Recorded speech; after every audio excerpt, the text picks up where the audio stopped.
Hello everyone, and welcome to another Gear Talk. We do these every other week. We're always here talking about Gears of War. We're always here talking about anything Gears of War related. And today we're actually going to be talking about the Outsiders, or at least the Outsider camps and settlements and where we find them in today's current story of Gears of War. Little disclaimer for you, it's not the funnest tale. A lot of these places are just wiped off the map and they're just gone in ghost towns. But we're going to cover them much like we did with the Stranded and with the Swarm when we covered their hives. We're just going to talk about what the current status is for everything. So, let's jump right on in and just take a look at the Outsiders and see what's going on.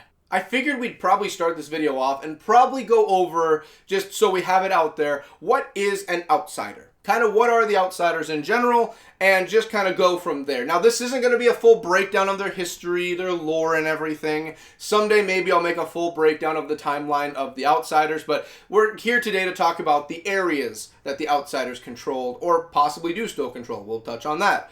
But we're just going to talk about it quick, and basically what an Outsider is, it's one of the three branches that came off from the Stranded. So when we had the Stranded, when everything finished with the Locust War, there were many different options that were taken from the Stranded. And the Stranded themselves, they're not one giant group that follows one leader, they're all separate pockets that kind of make their own decisions. So it's not like a Stranded, decided from the leader, we're going to go and do this. No, every Stranded kind of made their own decision of what they wanted to do. And one of the options they had after the Locusts were taken out and the cog was rebuilding is, what should we do from here on out, to continue living? One option they had was to go with the cog. Unfortunately, a lot of Stranded still hold the original thought of, you did try to kill us originally with the Hammer of Dawn. I'm not really feeling to be a part of the cog. And even some cog members were not a fan of the direction the cog was going and they left. So, what were the options at that point? One of those three was the Outsiders, where we find ourselves in today's video. The Outsiders were basically a group of people who didn't believe in the rules of the cog, and they felt like they would have a better chance just splitting off and leading their own groups. And kind of the same building as the Stranded, except they were more organized and they were able to trade and get along better than the Stranded originally were with one another. The other two options we have, which I'll cover later on in another video down the road, we have one of them being the Nomads. The Nomads followed the same path as the Outsiders, but they never believed in being one area at a given time, and they followed less rules than the Outsiders even. They were nomadic and traveled, and we actually had them under like a soft leadership of like Garen Paddock. But they normally would like travel throughout the world, and they're over in Vaskar, a lot of them we find currently. But they were never one to like follow all the rules like the Outsiders did, and they never stayed in one place. The final group we have is the smallest of all the groups, and it's very rarely referenced, but it is mentioned, the Pickers. So the Pickers are basically still what the Stranded were, except extremely low number and extremely aggressive. These are the kinds of people that would go around and scavenge to live. They either live by themselves or in very small pockets, and they would just kill you. They have no issue of just going out, killing someone and taking what they have and running away. They have no issue. They're basically like the more, feral is probably a strong word, but feral Stranded. While the other groups kind of got organized and got away from that mindset, the Pickers stayed in that exact mindset and still continue to kind of be a problem for the world.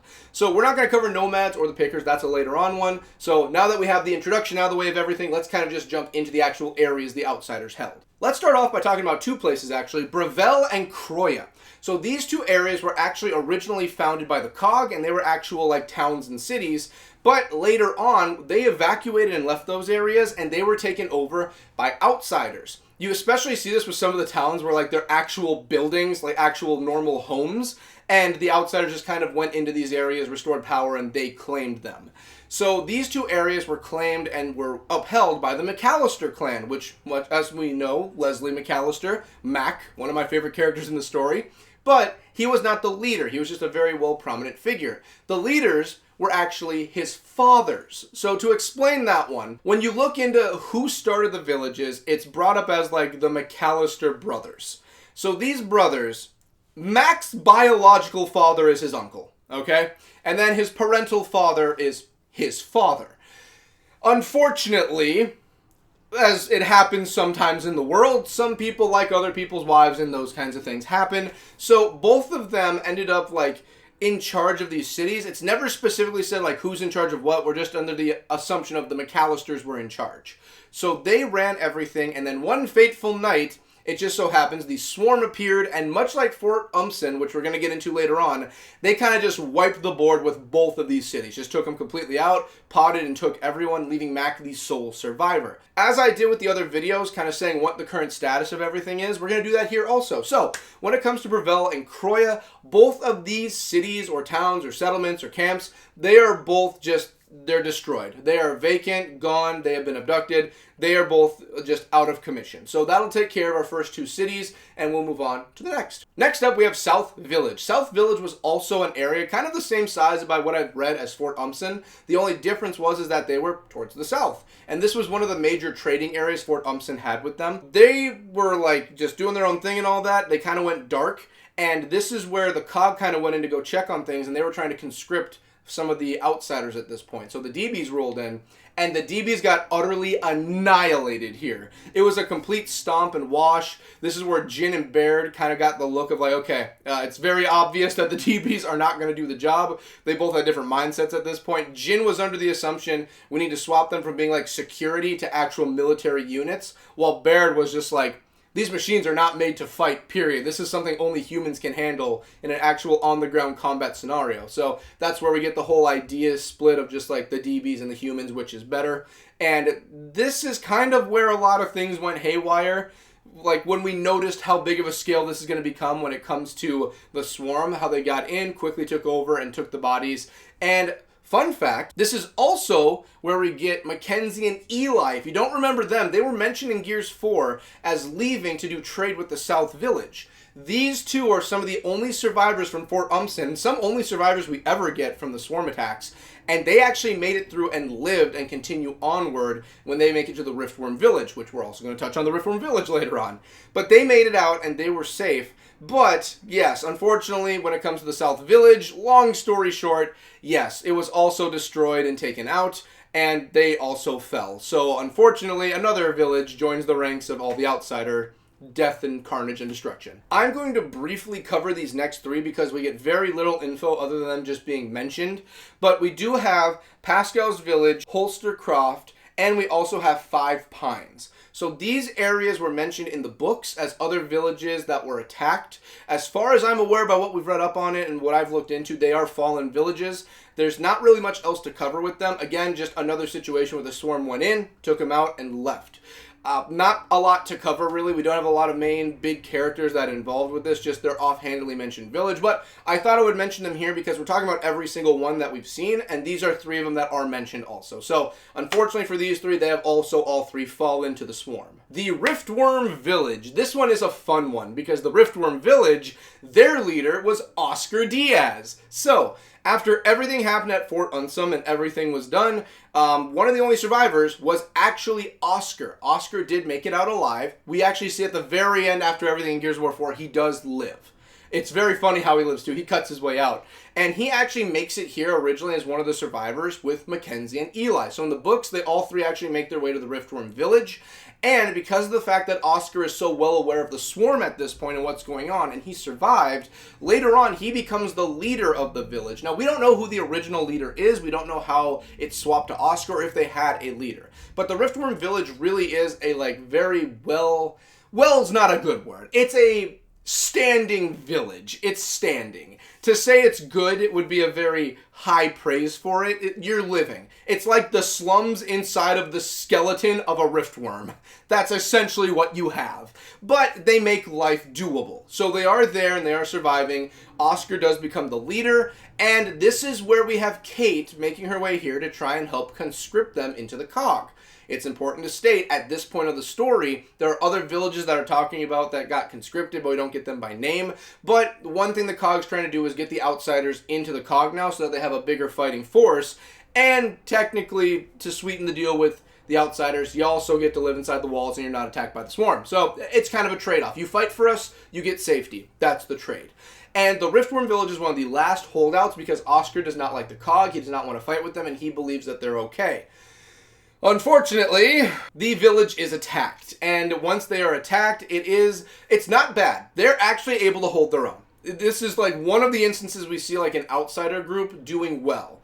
So they're fighting, holding it off. They have COG forces that are also fighting there. And unfortunately, they do lose their leader. Oscar does die in the kerfuffle, partially because Kate was involved, but he does end up passing away and the leader is now gone. But it is stated later on, I believe, that they did actually join the COG at that point, seeing how bad everything was. They were already fighting the Swarm, but this was the first time it was that big of an attack. This is also when we have the situation when the Swarm are getting a little bit more crafty. So once Oscar dies, that's when everyone's like, okay, we're just going to join up. So this is like one of the only groups that are actually conscripted and make it out. The actual base itself is vacated and left, but the people are still alive and well. Another fun one that I enjoy is the Kadar village we have now. So the Kadar village is directly linked to the Riftworm village. And this is because we had 3 individuals leave that did not believe in the way that Oscar was leading things. They believed because of how strict he was and how much he was pushing everything for combat and how he like viewed it kind of like a COG operation, a little bit kind of, at least that's how they viewed it. They didn't believe in that because they're like, we don't want to be a part of the COG. Why are we going to follow rules like the COG? So they left to form their own village out in Kadar, the Kadar village. And this was by Lena, Norsko, and Freddy. These 3 were the ones that went out and built their own village, kind of. And to their credit, it worked. They did it. They actually built their own village and everything. So as far as we're aware, these were the 3 leaders. There was a 3-way leadership for this village. Unfortunately, when you're leaving the protection of a big settlement and you're by yourself and your defenses are not that large, things are going to happen. To their credit, they did find an evacuated mining area they were able to set up in, but this was nothing like a fortified large number of people like in the Riftworm. It was nothing like that. So they did their best to fight off the Swarm now and then, but they easily took out their group. Their group did not last long, and it was a decent-sized group, but no, it was barely any time it took. And once they were all wiped out, those 3 were the ones that still made it out alive, unfortunately. I say unfortunately because their endings were not as cut and dry as just being potted. So out of those 3, we ended up having, I believe Norsko was the one who got potted. He actually did get potted and ended up dying and turned into a juvie. Then we had Freddy, who was near the New Hope Research Facility, or at least around that area. He was shot by a DV, so he bled out and died. And unfortunately, Lena probably had the worst.